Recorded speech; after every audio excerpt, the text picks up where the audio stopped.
থাকো না তুমি আমারই পাশে, ও থাকো না তুমি আমারই পাশে। তুমি যে সুখের ভাবনা, তোমাকে ছেড়ে যাব না কখনো যদি মরণ আসে, ও কখনো যদি মরণ আসে।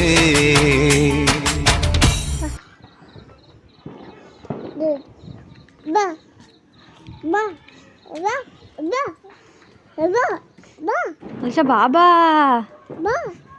বাবা বাবা ইদরা বাবা কাদালা কাদার ভিতরে দিয়ে দাও। কাদা দিলাম বলে দেখো কি সুন্দর দাঁড়িয়ে আছে, নইলে কতক্ষণ লাগতো ঠিক নাই।